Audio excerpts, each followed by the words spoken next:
부정적 시각으로 바라보는 분들이 있습니다.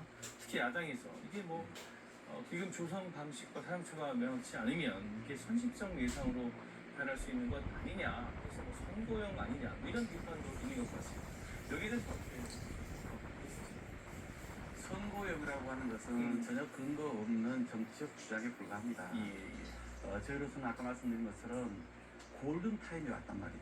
그리고 마침 거기에 재원이 확보됐단 말이죠. 이걸 어떻게 하면 국가적으로 가장 효율적으로 쓸 거냐, 이 고민 속에서 이 기금에 대한 구상을 하게 됐다는 말씀을 드렸고, 당연히 국가재정법에 따라서 이런 기금을 설치하면 법령도 만들어야 되고 또 기금 운영과 관련해서는 심의를 거쳐야 됩니다. 또 쓴 거에 대해서는 결과를 보고하도록 되어 있습니다. 그런 우리 법적 절차를 철저히 준수해 나가면서 운영할 것이다.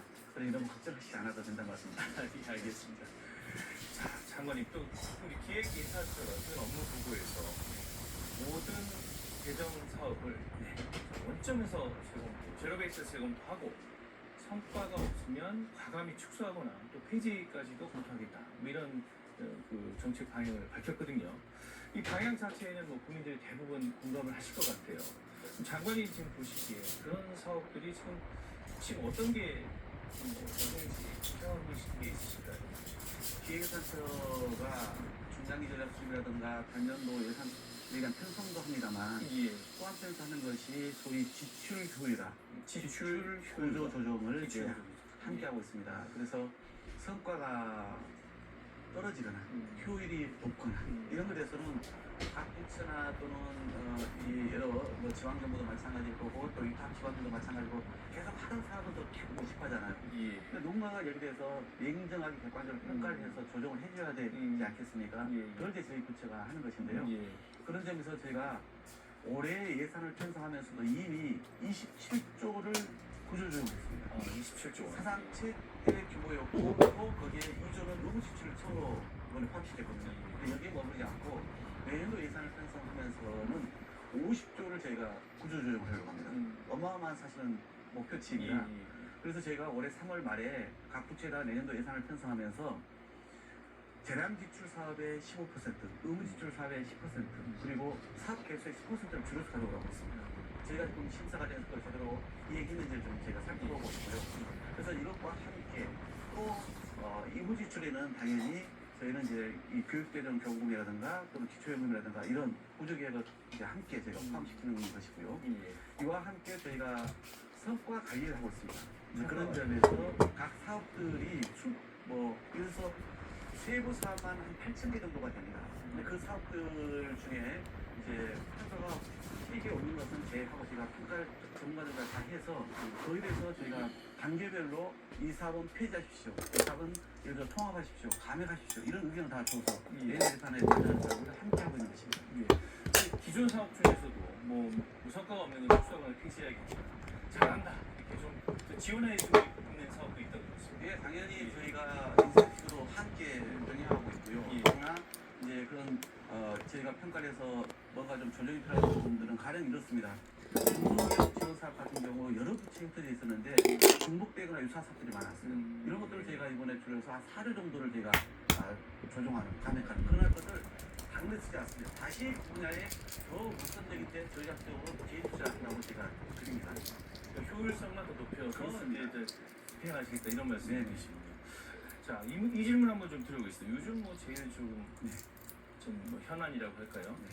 이 지방 교육 재정 교부금 좀 논란인 것 같습니다. 그러니까 이게 지금 내국세 20% 정도가 자동으로 이 교부금으로 배정되는 구조인 거죠. 그렇습니다. 근데 이제 세수는 계속 늘어나니까 교부금 액수도 계속 늘어나고, 반면 이제 학생 수는 점점 저출생 여파로 줄어들고 있고, 그래서 이게 과연 맞느냐, 좀 개편을 해야 되는 것 아니냐, 이런 취지인 걸로 알고 있습니다.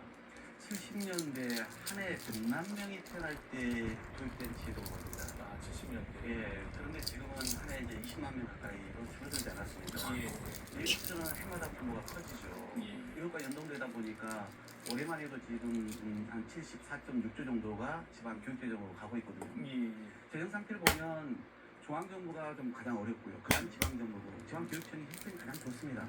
채무도 제로거든요. 영원입니다.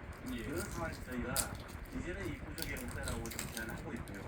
그래서 그렇다고 저희가 저희가 초중등 교육도 유치원 교육도 4시간 해야 되지 않겠습니까? 그러니 투자를 줄이지는 않겠다.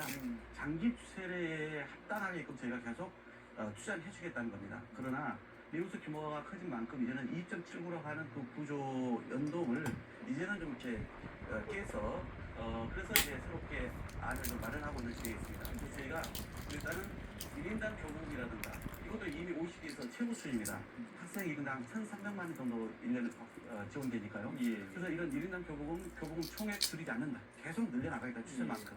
그다음에 두 번째 이 절감된 지원을 고등교육, 평생교육, 그다음에 유아교육에서 쓰겠다. 예. 그러나 학령 인구가 감소한 것은 우리가 어떤 식으로 반영을 좀 해야겠다. 그래서 그런 것을 가지고 제가 지금 몇 가지 그런 원칙을 가지고 지금 교육부와 상의를 하고 있고 이제 조만간에 이제 정부가 다 의견이 조율되면 이걸 법안 형태로 내서 국회 심의를 받을 예정이 있습니다. 교육부랑 계속 협의 네네 뭐 많은 부분의 의견을 모아가고 있고요. 조만간에 잘 정리가 될 걸 기대하고 있습니다. 예, 알겠습니다. 자, 그리고 복지부가 뭐 논의할 사항이긴 하지만 국가재난전략회의에서 최고연금 개편도 좀 분명히 하셨습니다. 개편의 방향성이라고 해야 될까요? 그 개괄적인 내용이라고 해야 될까요? 좀 어느 정도 어떤 방향으로 추진되고 있습니까?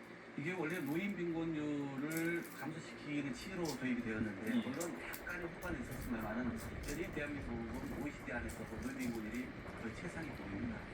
그런데 소득 한 70%에 주다 보니까 이제는 1인 이 소득이 460, 70만 원대까지 받는 상황까지 와 있습니다. 예. 2인 가구가 한 7, 800만 원까지 되어 있고요. 그래서 저희가 형편이 어려운 노인에게 더 두텁게 주자. 그래서 이것을 저희 하부 상각이라는 뜻을 아래로 두텁게 주자는 얘기겠죠. 그렇게 이제 개편을 해야 할 때가 되었다. 그래서 저희는 이제 그것을 기준 중위소득이라고 해서 국민소득 전체를 쭉 줄을 세워서 그 중에 중간값을 얘기하는 것인데요. 그것을 이제 기준 삼아서 서류를 재편을 하면 어려운 분들에게 더 두텁게 줄 수가 있겠다라고 하는 그런 설계를 이미 지금 복지부하고 많은 분들과 협의를 좀 마무리 단계까지 와 있습니다. 예, 알겠습니다. 우리 장관님 설명 쭉 듣다 보니까 대충 어떤 게 제재 운영계획의 큰 방향 같은 게 좀 이렇게 느껴지는 것 같은데요.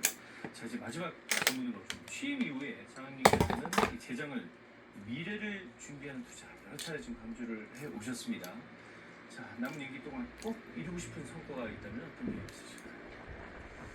우선 대한민국이 이 시점에서 제대로 전환하거나 계획하지 않으면 정말 어려운 상황으로 또 직면할 가능성이 높습니다. 그래서 당장의 이 반도체 호황이라든가 추가된 세수만 내다보지 말고 진짜 그동안 풀지 못했던 구조 문제를 제대로 계획하는데 합심해야 한다. 그러려면 당연히 그 방향을 제대로 설계해야 되지 않겠습니까? 기획단체가 그런 중장기 국가의 전략과 그다음에 구조계획의 방향을 잘 마련하겠습니다. 여기에 각 부처도 힘을 모으는 것뿐만 아니라 입법부인 국회에서도 이럴 때는 합심을 해야 됩니다. 대한민국에 대해서 흔들리지 않고 뒷걸음치지 않도록 이렇게 국가의 에너지를 하나로 모아서 제때 대응한다면 대한민국이 지금 글로벌 탑 10에서 지금 여러 가지 우리가 상황을 주시하고 있는 상황인데 이제 이것을 치고 나가서 글로벌 탑 7 또는 5까지 충분히 우리가 치고 나갈 수 있는 절호의 기회를 맞이했다. 이 현재 이후의 이 상황을 우리가 반드시 우리 대한민국의 대도약의 기회로 삼자. 거기에 기획단체가 집중하고 저도 헌신하겠습니다. 알겠습니다. 자, 국가의 구조 개혁 장관님 꼭 좋은 성과 내주시기를 기대하겠습니다. 많이 말씀해 주시기 바랍니다. 예, 그 말씀 여기까지 듣겠습니다. 감사합니다. 네, 고맙습니다.